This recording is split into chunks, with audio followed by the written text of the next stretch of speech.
رښتیا وایي محصلینو چې ځوانه ښځه د ما دپاره نه وایي د الله دپاره مه وایي داسې فطرتن ووایي چې د تا څنګ ته پیغله جلۍ ناسته وي او ته مسافر هغه مسافري درس ویل کېږي نو خو د تا ټول ذهن هلته مینې ته ځي بس ته به یو دا مینه به چې کوټې ته لاړ سیم وایي به چې اخ ښی نو او چې بیرته راسیم نو خو ټوله ورځ به د تا دا فکرونه وي نو نه مطالعه کېږي نه درس کېږي هېڅ څه شی هم نه کېږي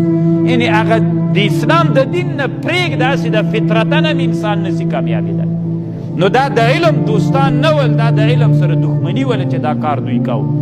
داسې فکر هم وکئ لږ خو عاقلان یې تاسو ته معلومات سوی ده سترګې به نه پټوو پې باندې ولی موږ هم د دغه افغانستان خلک وو هلته چې هسې لوکس جنکیانې به د پوهنتون مخ ته ولاړې وې د ځوانانو ټولو زړونه یې ښکار کړي ول نو د ځوانانو یې له د کتابونو نه ذهنونه راویستلي ول دا یې لاره نه وله لاره لري په منځ کې بدلون راوله ځان ته دا هغې ته ځان ته جای جوړ که دې ته ځان ته جای جوړ که د شرع ټول قوانین پکې مراعات که هغه دې هلته درس وي او ځوان دې دلته چې درس ته متوجه سي کېږي نه محصلینو ځکه انسان الله هم داسې پیدا کړی دا دروازه ده د دې دپاره علما داسې مثال و یوه تانګه لاره ده ته پې مخکې نه یې تللی په اس باندې سپورې دا لاره دومره تنګه ده چې ځې نورم تنګیږي چې ځې نورم تنګیږي چې آخر ته یې ورسېږي بېرته نه اس راتاویږي نه ته بېرته راوتی سې داسې لاره خو به مو نه یې لیدلي خو خیال خو داسې لاره جوړوی سي که نه فکر ته دومره تنګه لاره ده چې ته پکې ورسې نو اس باندې سپورې ته چې کله په دې اس لاړلې د لاره باندې لږ ننوتلې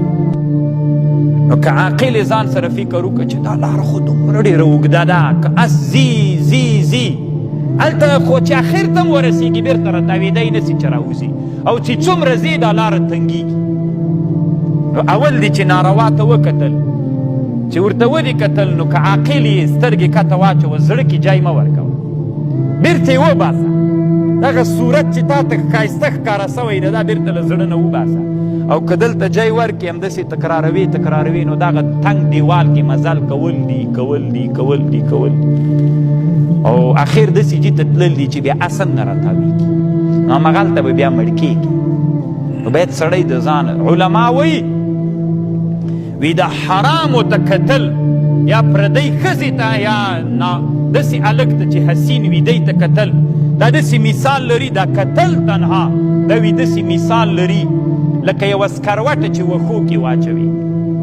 واښه څه وي وچ واښه وي دې وښو ته یوه سکروټه ور واچوه څه کېږي اوس دا ټول هغه خو مسمازې بانه غواړي که نه چې یو وارې اور واخلي نو ناروا ته سترګې ور اچول ټول بدن کې اور بلیږي خبر خو پوه سولې